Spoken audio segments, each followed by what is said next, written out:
dogoggora guddaadha jedhee jira. Kanaaf dogoggora kan jedhen kana isaanii akkam akkas nuun jedhu. Nutu cabsee miti, nutu maalii godhee miti, nutu jedhee jira. Kanaaf dubbiin durumaan dursee Amaarri wayyaaniin cabdee barbadooftee achiin booda shororkeessaa taatee achiin booda waraanni sun akka isaanitti waraanni haala kamiin iyyuu haa ta'u waraanni Tigraay qabatee achiin booda federaalizimii kana balleessee olaantummaa isaanii akka deebisuufii barbaadu. Sun immoo ta'uu hin danda'u. Ta'uu waan hin dandeenyeef deebi'anii walitti bu'uun isaanii waan hin oolle. Mootummaa fi mootummaan naannoo Amaaraa fi mootummaan naannoo Tigraay walitti bu'uun isaanii waan hin oolle. Asirratti waan tokkoon isinitti waa lama akka Oromootti fi akka sabaaf sablammii biyya sanatti akka itti yaaddanii jechuudha. Duraan dursee amma dhimma raayyaa dhimma walqaayit kanaa koomishiiniin murteessa hoo jedhame koomishiiniin maal murteessa? Maalirra dhaabatee murteessa koomishiiniin? Eenyummaan ilaalcha amantiidha. Ani fakkeenyaaf Ameerikaa keessatti konfiizhiniin jendarii irra jiru kana namni tokko ani dhiira, namni tokko ani dubartiidha, namni tokko ani lamaanuudha. Zaynuun jedhanii nuun jedhu amma kilaasii keessatti yuunivarsiitii keessatti amma warra lamaaniin iyyuu waamaniin zay jennaan biyyattii sana warri afaan Ingiliziitiif xabaqaa dhaabbattan asumaan nagaa zay jedhamu. Otoo nuti zay jennee barreessine akka afaan Ingilizii wallaalleef jedhanii fa'aa warri qoosu yaadan jiru. Anyhow kuni jendariini fluididha. Identitiinis fluididha.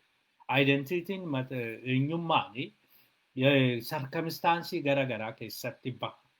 Ani Ameerikaa keessatti duraan dursee nama achirraan Afrikaadha. Gurraacha jedhanii identify of godha. Hojiidha oon apply godhu yookiin dhimmi maaliidha sanyiin kee oonaan jedhanii ani sanyiin koo gurraachaan jedha akkasittiin barreessa.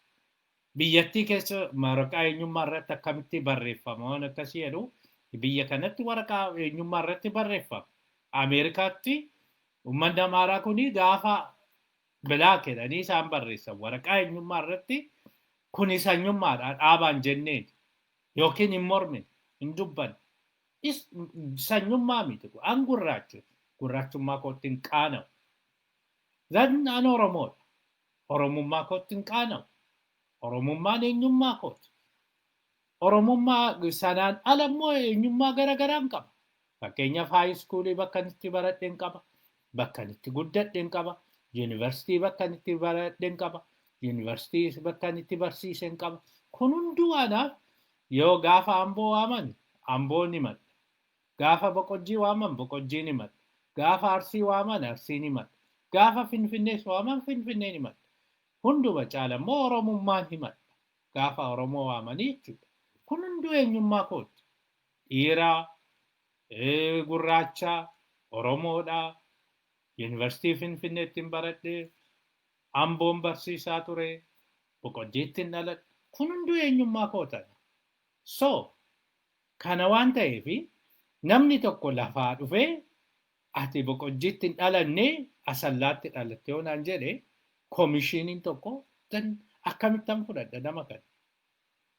Ati dhiiraa miti yoo naan jedhe identiitii koo irratti akkamittan fudhadha kana. Ati gurraachaa miti yoo naan jedhe akkamittan fudhadha kana.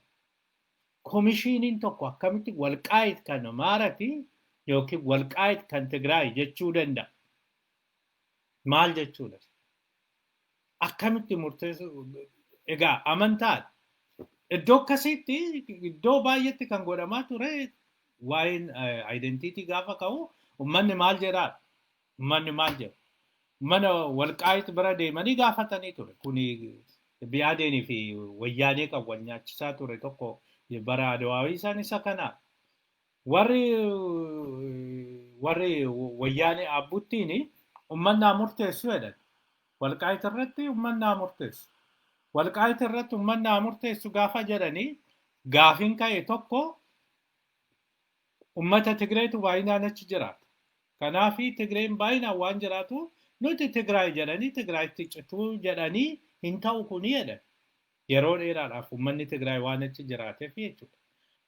Kanaafi isaan maal jedhanii duri seenaa keessatti Walqaayitii kan Gondarii seenaa keessa. So yeroo sanitti namni tokko lafaa ka'ee waan humnaan fakkeenyaaf dur jedhama.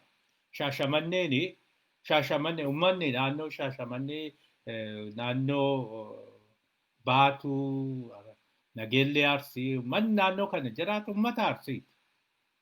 Gosatti jechuudha. Arsiidha. Loqonnis akka itti dubbatanis gosaanis waan baay'eedhaan Arsiidha. Uummata kana namtichi tokko namticha Kaasaadha eenyu Raas Kaasaa natti fakkaata. So inni humnaani Arsii miti jedhee humnaan fudhatee Shawaatti make. Kanaafuu uummanni suni Shawaadha. Humnaan waan ta'eef jechuudha. Uummata Shaashamannee baatuun amma isin Arsii miti Shawaadha jechuu dandeenya. Waan akkasiiti kan jiru. Kanaafi amma hundaafuu identiitiin more ifatti mul'ataa ta'ee fi ifatti arginu raayyaa keessa kan jirudha. Raayyaanis kan Amaaraati, kan Oromooti, kan Tigraay. Inni guddaan uummanni raayyaa keessa jiru Oromoodha kan ofiin jedhu sun afaan ofiitiin dubbachuu, afaan ofiitiin barachuu, eenyummaa ofii beekuu qaba. Oromoo raayyaa ta'ee Oromummaa isaatti boonee Tigraay keessa jiraachuu ni danda'a. Kana kan nuti dubbachuu qabnu, kana nuti kan baruu qabnu, kana kan jala murree dubbachuu qabnu. Kanaaf lakkii jechuu ni qabda. Abiyyiin jechuudha. Lakkii waan akkasii kun hin baasu. Koomishiniin eenyummaa irratti murteessu hin jiru biyya lafaarra eenyummaa irratti namni namaa murteessu abbaatu fi murteessaa jechuu qabna. Dubbiin kun booddeerra nuttis dhufte. Dubbiin kun akka salphaatti hin ilaalinaa. Dhimma Finfinnee irratti hin kaasnaa. Dhimma Finfinnee irratti kanatu dhufa. Oromiyaa keessa warra xixinnoo barbaadanii baatiriin barbaadanii waan akkasii hundeessuudhaaf sochii ture.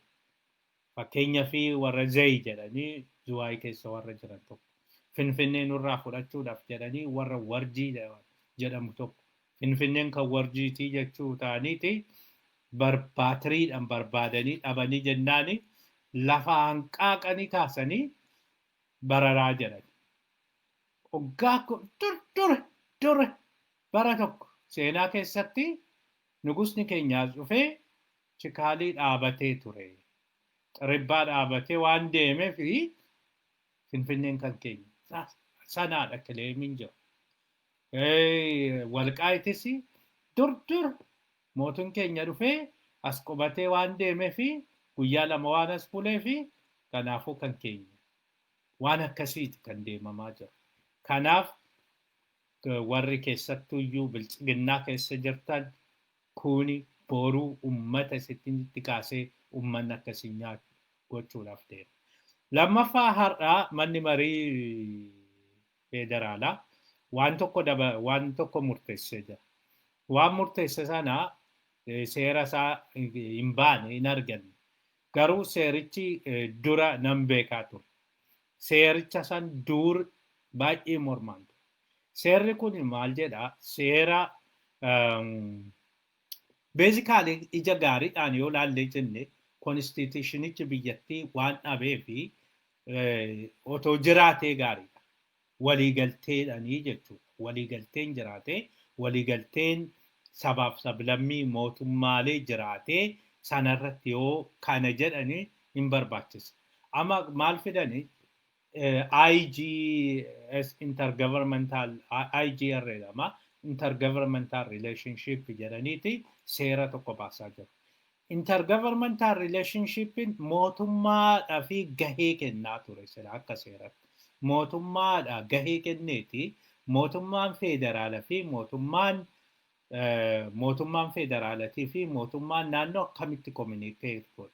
Eenyutti dubbata kan jedhudha. Waan kana kan dubbiin isaa kan dhufe bara 2016. Bara 2016 keessa isaa icciitii isaa isinitti himuudha fi bara 2016 fulbaana keessa Lammaan erga aangoo qabateen booda hin ajajamuu jedhee ture mootummaa federaalatti. Lammaanis yeroo tokko kaasee ture xalayaanatti barreessanii ani ministeera waan akkasii godhii jennaanini xalayaa sana ciree dastbiinii keessatti darbadhee jedhe. Dubbiin suni dhugaadha. Hayilamaaramiin nan ajajjuu jedheen. Hayilamaaramiin nan ajajjuu jedheenii hoogganaa poolisii Geetachoo hunduma isaanii dide. Dhimma keenya irratti nutu ofiin of bulchaa jedhetti karaa hundatti cufe Lammaan Oromiyaa irratti jechuudha. Gaafa sana utaalanii mana marii federeeshinii dhaqan. Mana marii federeeshinii dhaqanii namticha Yaaloo Abaatamoo nama maal jedhamu namicha gurraacha tokko kan Amaara tokko isa ture itti walitti qabaan mana marii federeeshinii Adaamatti nu waamanii dhimma kana irratti mari'annaa jedhanii. Ani civic organizationii bakka bu'een dhaqee dhaabbileen siyaasaas jiru. Dhaabbileen siyaasaa iyyuu egaa Ofiikoonfaas waamamaniiru. Garuu yeroo sanitti Ofiikoo Dr. Mararaanis Baqqalaanis hundi waan eenyu jedhanii fi waan hidhaa jiranii fi namni yaada bilchaataa dhiyeessu hin jiru. Kanaaf wanticha akkuman argadheenin koppii godhee egaa dhugaa jiru amma dubbachuu wayyaa Jawaaritti erge. Jawaar wajjin irratti mari'achaa turre namoota biraattis ergee garuu bal'inaan Jawaar wajjin irratti mari'achaa ture bariisaa hadheeffadhee morma. Ganama isaa yoo jiraate viidiyoo isaa ilaaluu dandeessu yeroo sanitti waraabamee ture miidiyaa I think ETV waraabamee fakkaata. Warri Oromiyaa oduu hojjetanii jiru garuu achi jiru hin jiranii hin beeku barbaadan jechuun hin baane mariin suni egaa laayibraarii isaanii keessa jira. Kanaaf ifatti hin baasan. Hundaaf iyyuu achi keessatti ganama bakka mirgi hiree ofiin fottoquu jirutti waan akkasii kana deemu jechuun caalaa sabaaf sablammiinii fi naannoleen akka fottoqan gochuudha. Gara waraanattis nama galchuudha. Kanaaf waan kun dhaabbachuu qabaan jedhee morme ganama sanaa warri qindoominaa warri maalii na hammachaa turan. Warri amma izeemaa ofiin jedhan kuni jechuudha. Akkuma nanii Amaara ta'e. Saabooda mirga sabaaf sablammii itti himee barbaachisummaa hiree ofii ofiin murteeffachuutti himee kanaafi soo kanatti deemtanii tasuma hin hojjetu jedhee namoonni kunis itti ka'anii jennaani booddarra immoo nagaa gurbaa akkasii ati eessatti barattee maali warruma keessaa dhufte moo dura ganama akkas nutti fakkaatte naan jedhan. Inni dhugaadhaaf dubbachuun kanaadha. Maal jechuu barbaadeen waan sana yeroo sana jalqabanii jalaa fashalaa ta'uufii dide. Eenyuyyuu eenyuna jechuun yeroo san kan jedhame maalinni pirezidaantota mootummaa naannolee hundumaa kan ajaju piraayim ministeeridha. Afayaa'ii naannolii hundumaa kan ajaju afayaa'ii mana marii federeeshinii mana marii biyyattiiti. Daanyota hundumaayyuu abbootii seeraa hundumaa kan ajaju pirezidaantii abbaa seeraa federaalati. Kana jechuun yuunitarii siistamii fiduudha. Waliigalatti. Hireen ofii murteessuu hin jiru. Amma natti fakkaataa egaa hin argine hin sobu garuu akka natti fakkaatu isuma fidanii dhufan. Isuma fidanii dhufanii kun immoo balaa guddaa fideera. Kanaafiyyuu warri aksasii qabdan waan kana nu ergaa. Kan yeroo kan aksasii kana qabdanii kan argattanii egaa har'a yoo murtaa'e hanga ji'aatti gaazexaadhaan hin ba'a gaazexaarraa argachuu dandeenya. Hanga ji'aatti yoo sana dura argattanii fi aksasii qabdan nu ergaa wanta kana. Wanti kun balaa guddaa fidee dhufa. Kanaafi walumaa galatti egaa kanatu jira waa'ee bilchiginnaa Amaaraa fi bilchiginnaa Oromiyaa jidduu kan jiru. Kan wajjiniin waan gabaabduu wayii waan inni isinitti immoo amma biirokiraasii guutumaan guututti warri Amaaraa to'atanii ture. Amma bakka Tigreen gadhiiste Tigreedhaan otoo jennu kunis ka'ee jira.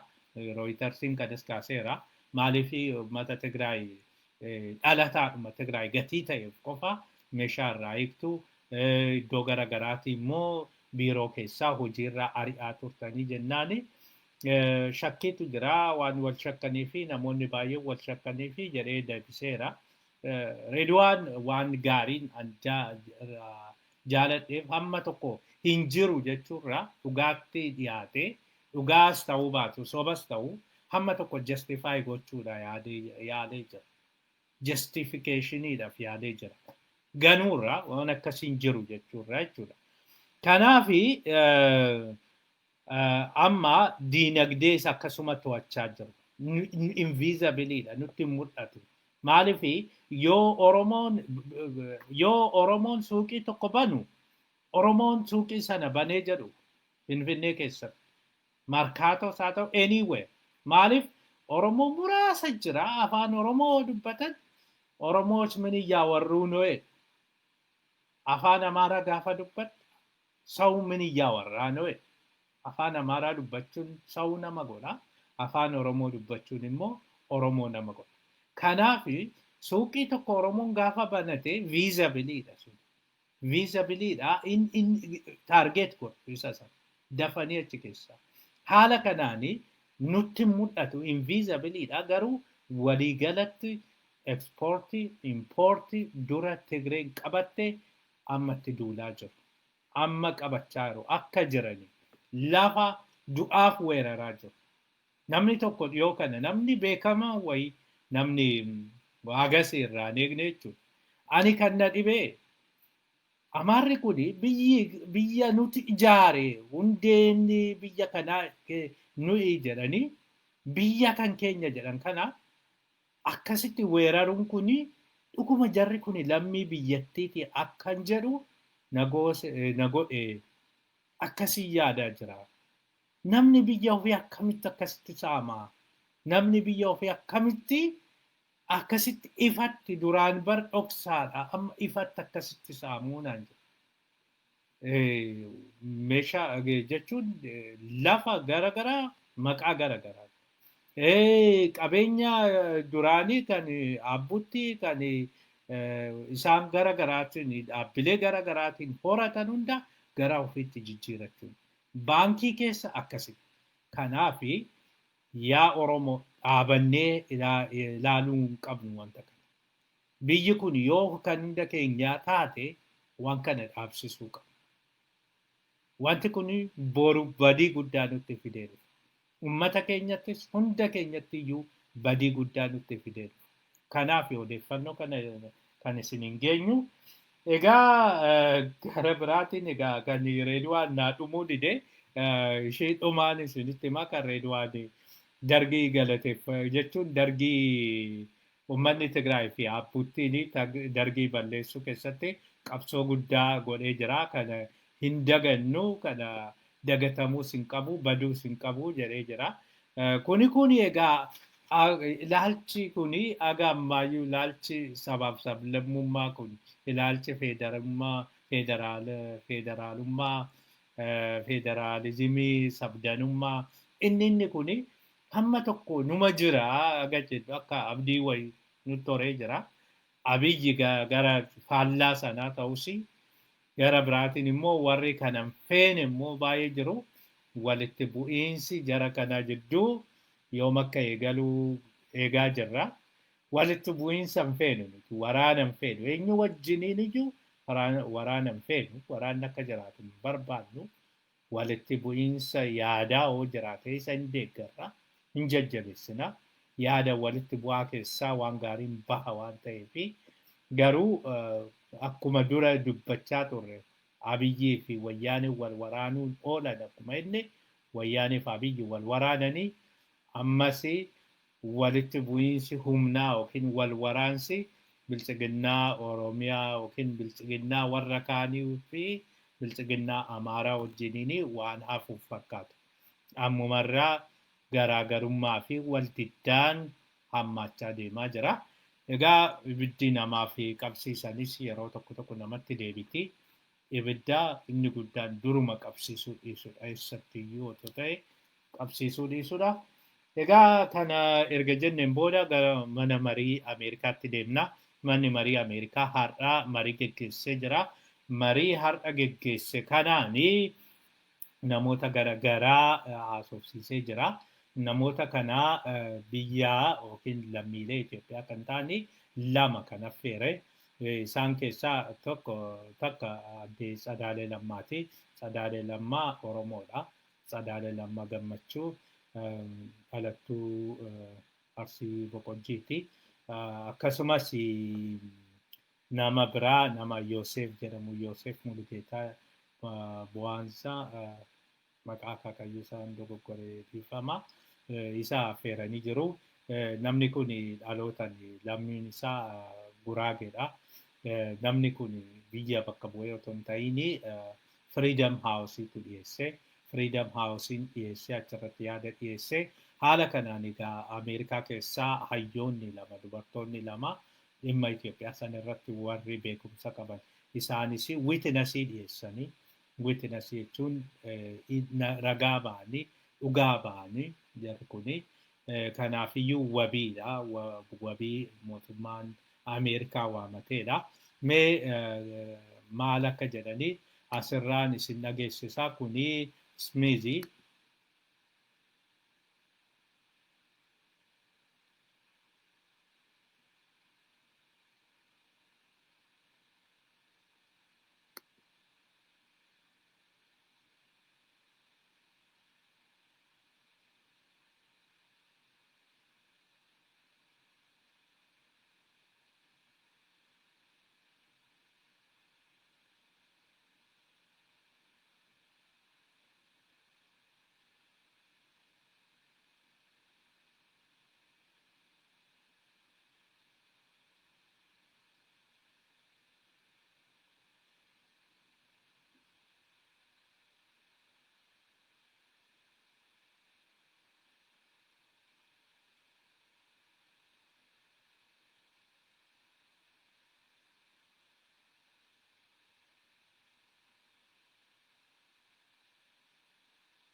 Okay, kaanii Tsadaala kana dhaggeeffadhaatoo achiin booda isinitti hima.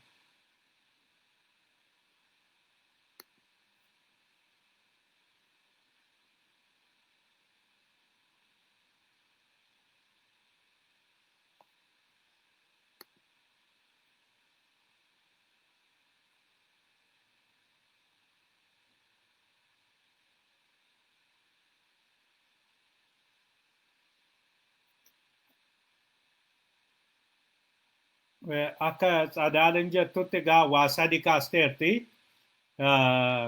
Haala kanaan Tsadaaleen waan sadi kaastee rakkooni biyyattii sanaa ka'umsi isaa maalinni duraan dursee rakkoon ka'umsa kanaa mataa isaatiin wayyaanee mataa isaatiin ture. Wayyaaneen haala biyyattii ittiin qabdeef ittiin geggeessiteedha. Duraan dursee exclusionii jira. Namoota baay'ee keessattuyyuu Oromoo akkasumas Amaaraa saba biraa of keessaa baasaa turanii. Diinagdee keessaa, siyaasa keessaa, waan hunda keessaa baasaa turanii. Dhugaadha kun. Otoo yeroo sana hanga ofii isaaniitii qabatan, ofii isaaniitii nyaatan. Lammaffaa immoo Oromoo keessattuyyuu taargeet godhatanii warra biraa keessattuu michummaan isaanii baay'ee kan dabalaa dhufee fi kan isaan amanaa turanii Oromoo caala Sumaalee amanaa turanii Oromoo caala Guraagee amanaa turanii Oromoo caala Silxee amanaa turan. Warra xixinnoo jedhaman kana warra achi keessaa ba'an yoo aangoo argatanii nuuf ajajamuu nuuf ergamuu danda'u jedhan kana promote gochaa turan. Fakkeenyaaf ministeera ittasaa nama godhan isaa beektu ministeera ittisaa ta'ee badii meeqa nama raawwate sana jechuudha. Haala kanaan Oromoo naannoo miliyoona 2 olii Sumaalee irraa buqqisaa turani. Egaa kanaafi duraan dursee rakkoo kana kan uumeyyuu wayyaanee mataa isheetii jetti Tsadaalanii.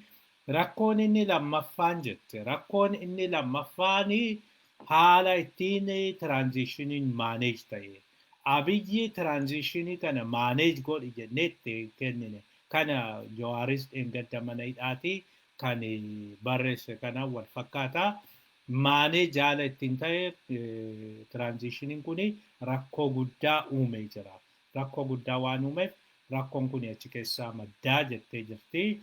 Inni sadaffaa jettee kan ishiin kaaste rakkoon sadaffaa kan maddu yookiin rakkoon sadaffaa kan dhufu koovidii keessaa diinagdee biyyattii kuffisee jira. Diinagdee fi guddinni waan hin jirreef namni abdii dhabee jira.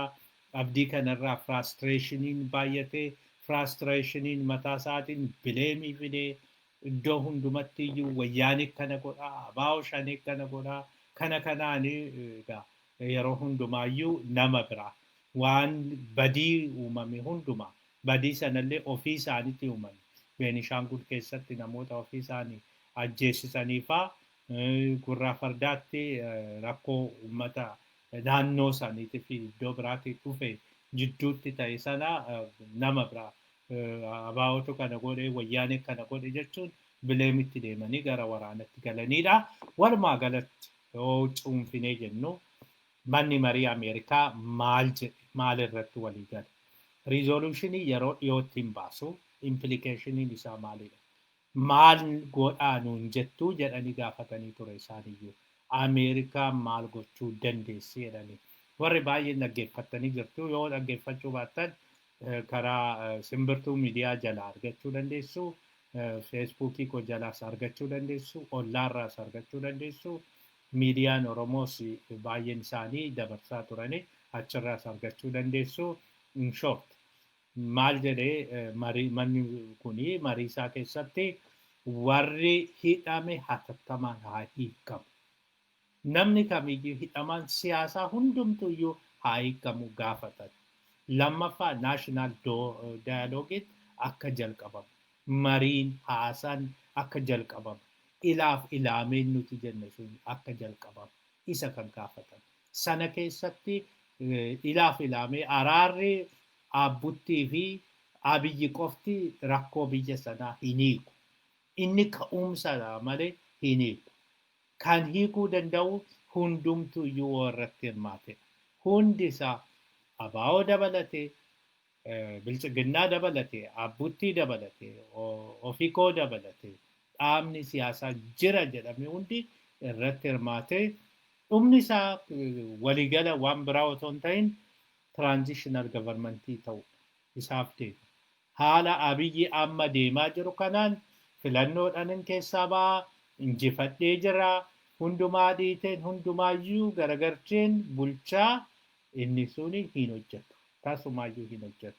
Kuni akka hin hojjenne bareechanii deemu. Haala kanaan egaa waan nu ajaa'ibe mana marii kanaafis kan dhiyaate dirooniin adda baafachuu hin dandeenye garuu dirooniin United Arab Emirates keessatti hirmaachuu waraana kana keessatti Eertiraan hirmaachuu waraana kana keessatti siviiliyaaniin hedduun dhumuu karaan cufamuu war kiraayimiin raawwatame jennee amanna jechuu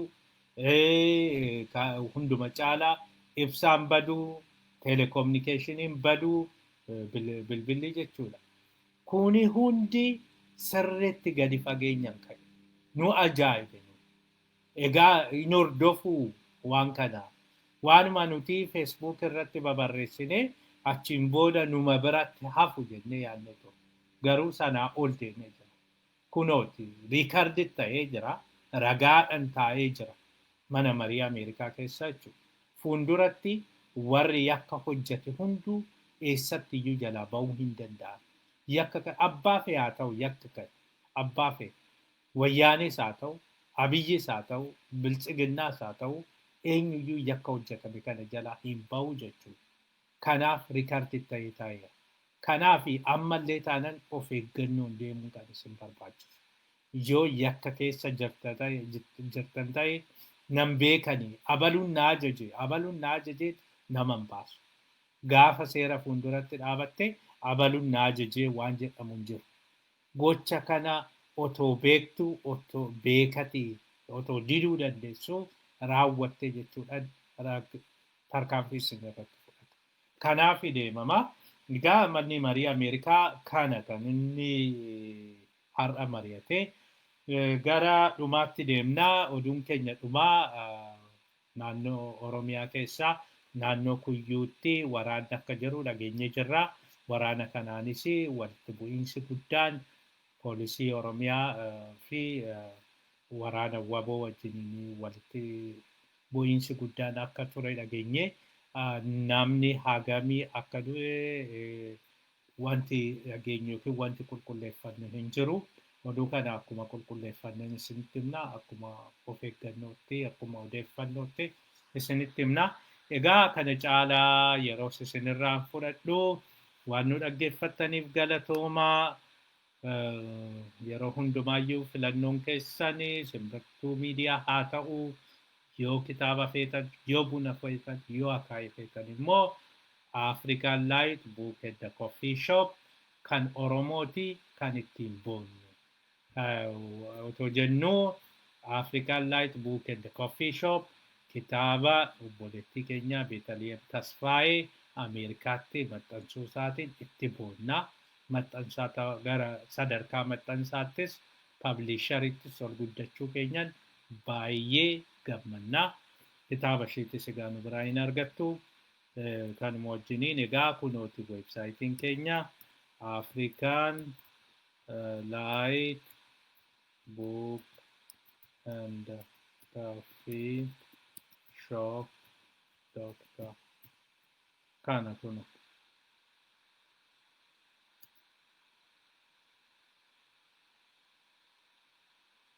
Kuno asirraa argattu.